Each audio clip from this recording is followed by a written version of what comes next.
Hello दोस्तों, नमस्कार। मैं आपके अपने platform all exams GK with Vipin में आपका स्वागत करता हूं। उम्मीद करता हूं कि आपकी पढ़ाई लिखाई बहुत अच्छे चली होगी। देखिए, जैसे कि आप जानते हैं कि हमारा मिशन है अब की बार रेलवे पार।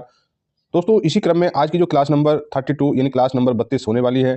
देखिए, क्लास इस मतलब बहुत ही महत्वपूर्ण क्लास होने वाली है। और देखिए, आज की क्लास में दोस्तों कुछ बच्चों का कमेंट था कि सर जो क्लास नंबर 31 यानी कि रही तो कुछ क्वेश्चन, तो बच्चों, प्यारे बच्चों, मैं आपको बताना चाहूंगा वो रेलवे के ही क्वेश्चन थे। ठीक है।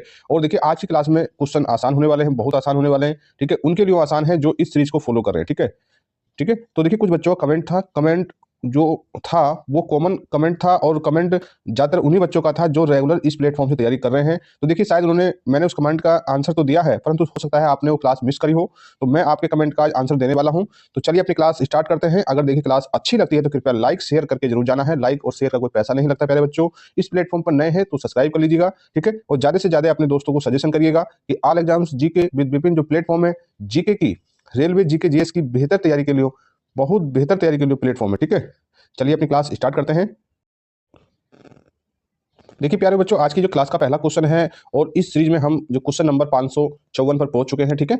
तो देखिए, पहली जो क्लास स्टार्ट करने से पहले मैं उन दोस्तों से रिक्वेस्ट करना चाहूंगा, दोस्तों, प्यारे बच्चों, अगर अभी तक आपने इस प्लेटफॉर्म को सब्सक्राइब नहीं किया तो कृपया कर लीजिएगा। ठीक है। और अगर क्लास अच्छी लगती है तो लाइक भी करना है और शेयर भी करना है। ठीक है। तो देखिए, आज का जो पहला क्वेश्चन है कि भारत में अंग्रेजी शिक्षा को बढ़ावा देने के लिए निम्नलिखित में से किसकी महत्वपूर्ण भूमिका रही। तो प्यारे बच्चों, महत्वपूर्ण भूमिका के साथ साथ मैं आपको बताना चाहूंगा कि भारत में अंग्रेजी शिक्षा को बढ़ावा देने के साथ साथ अंग्रेजी शिक्षा के जन्मदाता अगर कोई है तो ये है मैकाले। ठीक है। आपने ध्यान देना है।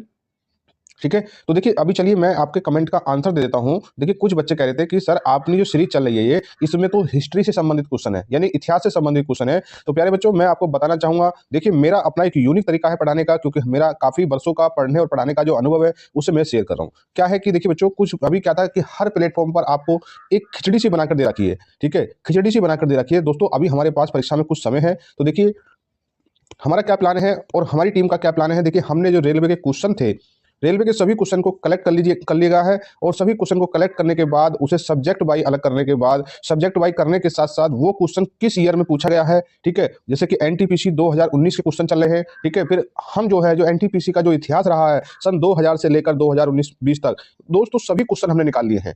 आखिरकार रेलवे पूछेगा तो कहां से पूछेगा, यहीं से तो पूछेगा। ठीक है, क्योंकि टॉपिक सेम है। रेलवे जो है अपने टॉपिक, कॉमन टॉपिक रखता है बच्चों। 80% अपने टॉपिक को रिपीट करता है, 20% नया टॉपिक रख देता है। तो देखिए बच्चों, इतने भी आप नादान नहीं हैं, आपकी तैयारी इतनी भी कमजोर नहीं है। जो एक्स्ट्रा 20% जो टॉपिक आएगा उसमें से हमारे बच्चे, जो हमारे प्लेटफॉर्म तैयारी करने वाले बच्चे, उसमें से 10% ऑटोमेटिक कर ले जाएंगे, क्योंकि उनका कॉन्सेप्ट इतना अच्छा बूस्ट हो जाएगा यहाँ से। तो ठीक है, तो इस तरीके से हमारा 90% बच्चा कवर कर लेगा सिलेबस को, अपने सिलेबस को। ठीक है। तो इस तरीके से है। देखिए, अब जो एनटीपीसी 2019 के जो क्वेश्चन है दोस्तों, ये क्लास नंबर 35 तक आने वाले हैं, 2 क्लास और आएंगी। उसके बाद हो सकता है हम अभी रेलवे के इतिहास के जो और प्रीवियस क्वेश्चन हैं उन्हें नहीं लाने वाले। उससे पहले दोस्तों हो सकता है हम ज्योग्राफी लाएं, या फिर पॉलिटिकल साइंस के जो क्वेश्चन है या और अन्य सब्जेक्ट के क्वेश्चन है, इसके लिए आपको कमेंट करना है। ठीक है। चलिए अपना क्वेश्चन देखते हैं। अगला क्वेश्चन क्या है, बहुत इंपॉर्टेंट क्वेश्चन है। किसने अपनी पुस्तक गुलामगिरी, ठीक है, गुलामगिरी में जाति व्यवस्था की जो कुरीतियों के बारे में लिखा है। तो बहुत रिपीटेड टॉपिक है। ठीक है। और इंपॉर्टेंट भी है। ठीक। तो इसे ध्यान रखना है। सन को भी हो सकता है आगे सन पूछ लिया जाए कि गुलामगिरी जो व्यवस्था थी कब लिखी गई और किसके द्वारा लिखी गई, ये तो अब पूछ रहा है इसमें।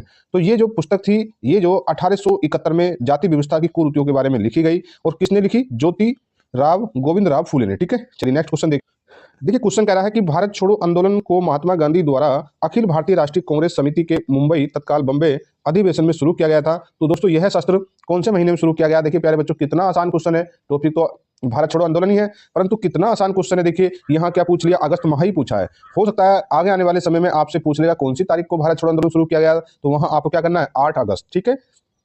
कभी कभी पूछ लेता है कि कहाँ से शुरू किया है, कभी कभी ये भी पूछ लेगा कब शुरू किया गया, कौन से सन में शुरू किया गया, किसके द्वारा शुरू किया गया, उसमें और भूमिका किसकी थी, कौन से अधिवेशन में था। तो दोस्तों यही सब कुछ है। बच्चे, आपको कंफ्यूजन में नहीं आना है, यही सब कुछ है परीक्षा पास करने का मूल मंत्र। रेलवे के पास कोई ज्यादा टॉपिक नहीं है, गिने चुने टॉपिक है, उन्हें रिपीट करता है, उन्हें सभी बच्चों के लिए कॉमन रखने का प्रयास करता है, ताकि जो परीक्षा में बच्चों का अनबैलेंस ना हो। ठीक है। चलिए अगला क्वेश्चन देखिए, राजा सिंह विष्णु किस वंश से थे, तो पल्लव वंश से थे। ठीक। चलिए नेक्स्ट क्वेश्चन देखिए। देखिए बच्चों, क्वेश्चन 558 है कि कांग्रेस ने दिसंबर 1920 में अपने नागपुर अधिवेशन में आयोजित अधिवेशन के दौरान असहयोग आंदोलन के अंकीकृत किया गया था। ठीक है। यानी कि जो असहयोग आंदोलन था उसे कांग्रेस के किस अधिवेशन में स्वीकृति मिली थी? तो दिसंबर 1920 के नागपुर अधिवेशन में मिली थी। ठीक है, चलिए अगला क्वेश्चन देखिए। भारत में सती प्रथा का अनुमूलन सबसे बड़े सामाजिक सुधारकों में से एक था। ठीक है, तो यह गवर्नर जनरल उस टाइम कौन था? तो ये लॉर्ड विलियम बेंटिंग था। ठीक है, चलिए अगला क्वेश्चन देखिए। देखिए क्वेश्चन क्या कह रहा है कि अकबर के विचार सुलह एकुल का आशय किससे था? तो ये था दोस्तों सार्वभौमिक शांति से। ठीक है, चलिए अगला क्वेश्चन देखिए। देखिए बच्चों, क्वेश्चन कह रहा है कि निम्नलिखित विकल्प में कौन सा विकल्प जो असहयोग आंदोलन से संबंधित नहीं है? ठीक है, देखिए असहयोग आंदोलन पूछा। ठीक है, असहयोग आंदोलन से पहले भी क्वेश्चन पूछा है, अब कह रहा है इसमें कौन संबंधित नहीं है। तो दोस्तों आपको टॉपिक को पढ़ना, टॉपिक को बड़े अच्छे से पढ़ना है। तो देखिए असहयोग आंदोलन में जो नमक जो मार्च था, नमक सत्याग्रह की तो कोई बात ही नहीं हुई। ठीक है, दांडी मार्च की तो कोई बात ही नहीं थी, क्योंकि असहयोग आंदोलन दोस्तों 1920 में हुआ था। जो नमक मार्च था वो 1930 में हुआ था। ठीक है, तो ये इसका आंसर है। चलिए अगला क्वेश्चन देखिए कि फॉरवर्ड ब्लॉक पार्टी के संस्थापक कौन थे? तो दोस्तों ये थे सुभाष चंद्र बोस। दोस्तों अब पूछा जा सकता है कि जो फॉरवर्ड ब्लॉक पार्टी की स्थापना किस वर्ष हुई? ठीक है, तो आपने ध्यान रखना है ये 1939 में हुई। आपने ये भी ध्यान रखना है क्योंकि बीपीएससी यहाँ से बहुत ज्यादा क्वेश्चन पूछता है, रेलवे भी क्वेश्चन बहुत ज्यादा पूछता है सुभाष चंद्र बोस जी से संबंधित। ठीक है, तो इन्होंने कांग्रेस की 2 बार अध्यक्षता की थी। अभी बीपीएससी टीआरई 3 की परीक्षा में क्वेश्चन पूछा गया था, ज्यादातर बच्चों ने इस क्वेश्चन को गलत किया। ठीक है, आपने ध्यान रखना। ठीक, चलिए नेक्स्ट क्वेश्चन देखिए। देखिए क्वेश्चन कह रहा है कि ब्रिटिश भारत में पहले राष्ट्रीयवादी क्रांतिकारी आंदोलन का जो आरंभ कहां से हुआ? प्यारे बच्चों आपने ध्यान देना है, ये बंगाल से ही हुआ था। ठीक है, चलिए अगला क्वेश्चन देखिए।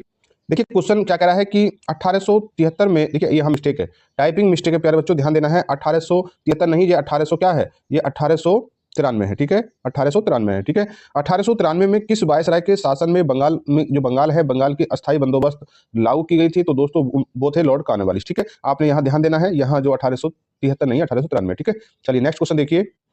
देखिए क्वेश्चन कह रहा है कि इनमें से कौन सी कार्यवाही सविनय अवज्ञा आंदोलन शुरू होने की वजह बनी? तो आपने ध्यान देना है, सवज्ञा आंदोलन आज दोस्तों आपने पता है कि 6 अप्रैल 1930 को शुरू हुआ। इस आंदोलन की जो वजह थी वो थी दांडी यात्रा। ठीक है, चलिए नेक्स्ट क्वेश्चन देखिए। देखिए क्वेश्चन कह रहा है कि निम्नलिखित में से किसने संवाद कौमुदी अखबार की शुरुआत की? बहुत रिपीटेड क्वेश्चन है, इसकी शुरुआत दोस्तों राजा राम मोहन राय ने की। ठीक है, चलिए अगला क्वेश्चन देखिए कि जलियांवाला बाग हत्याकांड के विरोध में गांधी जी ने किस सम्मान को अंग्रेजों को वापस लौटाया था? तो वो था कैसर हिंद। ठीक है, जब महात्मा गांधी जी दक्षिण अफ्रीका से परमानेंटली अस्थायी रूप से भारत आए थे तो अंग्रेजों ने देखा कि ये एक ऐसी महान मूर्ति है जो कहीं ना कहीं हमारी सत्ता की नींव कमजोर कर सकती है। तुरंत आए और गांधी जी को वर्ष 1915 में ही कैसर ए हिंद की उपाधि से सम्मानित किया गया। ठीक है, तो जब गांधी जी ने देखा कि जलियांवाला बाग हत्याकांड से गांधी जी दुखी थे तो गांधी जी ने कहा कि मुझे तुम्हारे इस तरह के व्यवहार में ये कहीं ये जो मुझे उपाधि सम्मान दिया गया शोभा नहीं देता। तो गांधी जी ने कहा लो अपनी ये कैसर हिंद की उपाधि, मुझे नहीं चाहिए। ठीक है, चलिए नेक्स्ट क्वेश्चन देखिए। देखिए question very very important question, 5 star से ऊपर कितने भी स्टार इसे आप दे सकते हैं। महात्मा गांधी ने पहली बार और अंतिम बार भारतीय राष्ट्रीय कांग्रेस के वार्षिक अधिवेशन की अध्यक्षता की दोस्तों, तो वो था बेलगांव कर्नाटक। ठीक है, बेलगांव कर्नाटक में वर्ष 1924 में महात्मा गांधी जी ने कांग्रेस के वार्षिक अधिवेशन की अध्यक्षता की, एकमात्र अधिवेशन की अध्यक्षता की थी। ठीक है, ये पूछा जाता है परीक्षा में, आप इसे रट लीजिएगा, कुछ भी करिएगा आप इस क्वेश्चन को ध्यान रखिएगा। ठीक है, चलिए नेक्स्ट क्वेश्चन देखिए। देखिए ये क्वेश्चन भी बहुत बहुत इंपॉर्टेंट है कि 1905 में, ध्यान देना, 1905 में बंगाल के विभाजन का आदेश किस वायसराय ने पारित किया था? तो दोस्तों वो थे लॉर्ड कर्जन। ठीक है, लॉर्ड कर्जन ने दोस्तों बंगाल विभाजन की घोषणा की थी वर्ष 1905 में। ठीक है, चलिए अगला क्वेश्चन देखिए कि मुस्लिम लीग की स्थापना किस शहर में हुई और कब हुई? तो देखिए मुस्लिम लीग की स्थापना दोस्तों ढाका में हुई और वर्ष 1900 कब हुई? वर्ष 1906 में हुई। ठीक है, चलिए नेक्स्ट क्वेश्चन देखिए। देखिए क्वेश्चन कह रहा है कि हीनयान, ठीक है, हीनयान और महायान किस धर्म का पंथ था? दोस्तों बहुत कॉमन क्वेश्चन है, ये बौद्ध धर्म का है। ठीक है, चलिए अगला क्वेश्चन देखिए कि मुसम्मन बुर्ज भारत के किस किले में स्थित है? देखिए क्या नया क्वेश्चन है बच्चों, ये हो सकता है 99% बच्चों के लिए तो नया हो गई। ठीक है, चलिए तो देखिए दोस्तों ये आगरा का जो लाल किला है वहां पर मुसम्मन बुर्ज है। ठीक है, चलिए अगला क्वेश्चन और आज की क्लास का लास्ट क्वेश्चन है। देखिए क्वेश्चन कह रहा है कि राजा राम मोहन राय के संबंध में इनमें से कौन सा कथन सही नहीं है? ठीक है, सही नहीं है। तो देखिए आप इसका जो विकल्प नंबर बी देखेंगे, उन्होंने आर्य समाज की स्थापना नहीं की। किसने? राजा राम मोहन राय ने। देखिए मैं बता दूं आपको, आर्य समाज की स्थापना दयानंद सरस्वती जी ने 1875 में की थी। ठीक है, ध्यान रखना है। तो दोस्तों आज की क्लास कैसी लगती है इसके लिए आपको एक कमेंट करके इसका रिप्लाई देना है। अगर क्लास अच्छी लगती है तो कृपया अपने दोस्तों में शेयर करना है, क्लास को लाइक करना है। इस प्लेटफॉर्म पर नए हैं तो मेरे प्यारे मित्रों मैं आपसे कहना चाहूँगा, देखिए आप कुछ भी समझो परंतु एक नौकरी के लिए आप इस प्लेटफॉर्म से जुड़ जाइए। कहीं ना कहीं प्रयास पॉजिटिव आपकी नौकरी की तैयारी के लिए हमेशा इस प्लेटफॉर्म का रहता है, रहेगा। ठीक है, तो चलिए मिलते हैं आपसे अपनी अगली क्लास में, तब तक जय हिंद जय भारत।